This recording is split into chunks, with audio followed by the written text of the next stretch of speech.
Hey y'all, it's Laura and I'm back with a traveler's notebook layout this time for Cheeky Studio, and I'm using the beautiful pink and cream bouquets. These are left over from a previous month, but I've been kind of wanting to use them. I do like to switch up my product about the end of the month, and I've been using the same kit for most of the month. I'll change it up right at the end just to give myself something a little different to play with. So this paper, all of these papers here are from Felicity Jane. This is their Brook kit. This is the Brook kit, and you have already seen the layout flip for this one, and this was in it, but I thought I'd go ahead and sneaky add in this layout because it is one that I really like. This is a traveler's notebook layout, which means it goes in my little 8x4 notebook. And this one is all about my daughter, Sophia. She has her own traveler's notebook, each of my kids do, and just putting in random little memories from the current year or previous year. Just, they're really out of order. They're really random. This one may have gotten put in upside down even. Yes, that's how random these little traveler's notebooks are. Some of the layouts require you to turn the book around just to see them. But anyway, this is a really cute little photo that my oldest daughter, Chloe, actually took of my youngest daughter, Sophia. Chloe had made both of her sisters one of those really cool experiments called Hurricane in a Bottle. And what it is it's two bottles of water, and they're attached together at the mouthpiece at the top. And when you swirl them around, it creates a hurricane effect inside and creates a spiral of water that goes down into the bottom of the bottle. Well, my girls had never seen this before. So when Chloe had done this experiment, she came home and shared it with the girls. They were thrilled. They both have one. They had a blast with this thing. And it was this photo of Sophia's pure concentration on this hurricane in a bottle that I just loved. She is such a deep thinker, this one, and I love that this was captured in a photo. So I'm going to go ahead and scrap it. I'm going to keep it fairly simple, mostly because I always want the photo to be the focus. And in this case, there isn't a great deal of action happening in the photo, so I don't want to take away too much from that.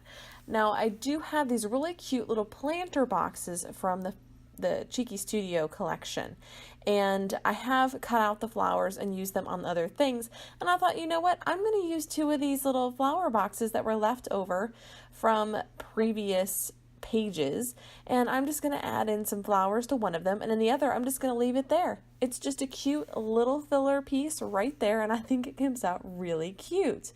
So this piece of ruffled crepe paper was also in the Felicity Jane kit. So I'm going to go ahead and use it. I actually forgot about it through most of the kit, and then at the end thought, oh, I should use this. I don't want this just sitting on my desk for weeks and weeks. So I did decide to go ahead and flip that side of the page around just like the way it looked better. Feel free to manipulate your papers. Don't ever feel like, oh, I started this layout this way. I can't tell you how many layouts I start adding in paper layers, and then you go, you know what? This might look better this way. And flip it around, because sometimes it does. That's just the way it works. So don't let that stop you from experimenting with your layouts. I think it's a great way to find a new perspective on your work.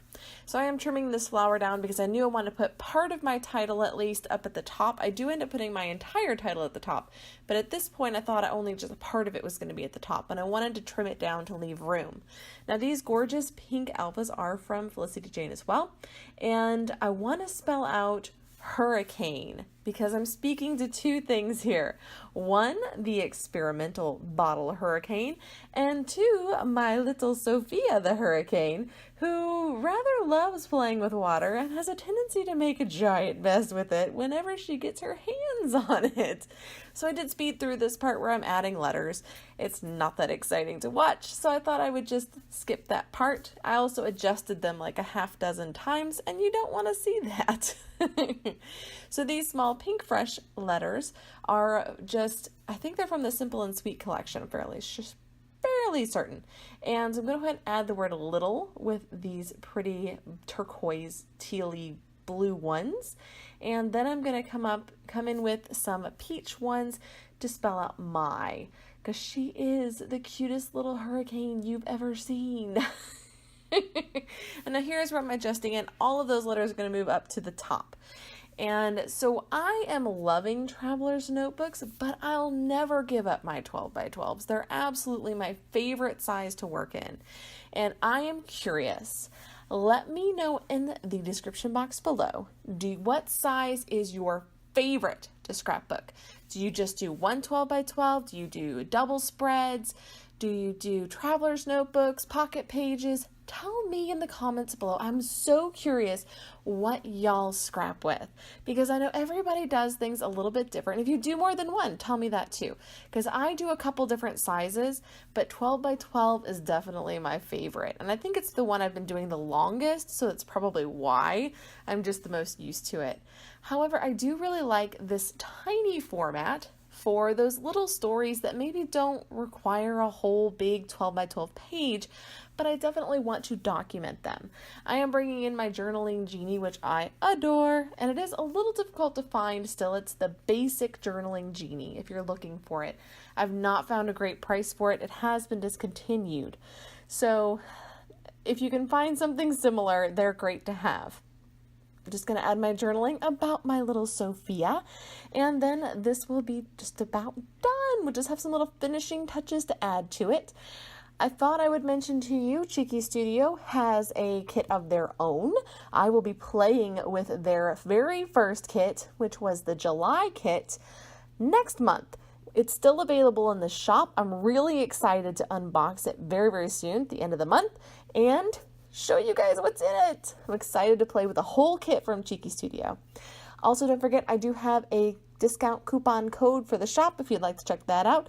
They are cheeky.studio, no www required, and the coupon code is Laura10. Super easy. I'm going to add my Heidi Swap Color Shine, and I've already added a couple of tiny little heart stickers all around the page because they give it this really sweet little detail that this page absolutely needed. I also wanted to add in little bits of vellum that I had left over from another project, and I just punched those with my scallop punch, and I'm going to tuck them behind my flowers to give them a little bit of layering without too much bulk, because when you're working in a traveler's notebook, dimension is not your friend, okay? All of my traveler's notebooks end up huge because I love to add those layers. And this one does, in fact, end up upside down in the traveler's notebook. It happens. We can deal with it. Anyway, thanks so much for joining me, you guys. I hope you will check out Cheeky Studio. And until next time, bye.